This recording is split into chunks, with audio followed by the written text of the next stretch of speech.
A favorite of mine to do besides the duck is always a crudo. I really enjoy raw fish. I really enjoy the preparations on them. Whether it be from a simple nigiri on a piece of sushi rice or something a little bit more complex. If you have beautiful fish, obviously you don't want to do too much to it. Cover up the flavor of that fish. So for here today, we have a really beautiful hamachi that are farmed in Japan. They get shipped over to us in cryovacs, and we break them down.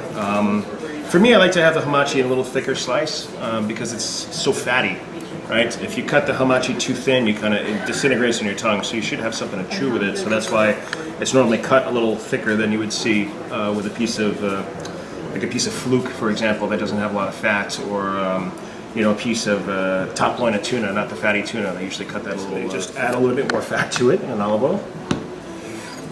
Move that around, right? Tasting portions today, so there's not going to be the portions of the restaurant, I promise.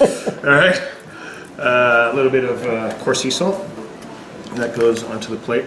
And this is a vinaigrette that's made of green apple and honey and coriander, celery leaf, celery roots. You have mustard oil in here as well, olive oil, lime juice, and lime zest. Dish pop a little bit.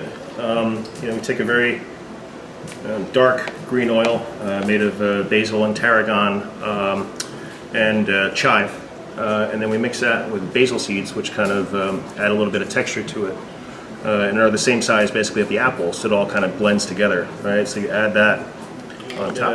Espelette chili on that, which isn't very hot unless you heat it up. It gets quite hot, but that's kind of a smoky, sweet chili that comes from the South France and border Spain. Finish with a little bit of micro cilantro, because that's what's in the vinaigrette. Again, just for a little texture and a little bit of a floral pop of the cilantro. And that's essentially it.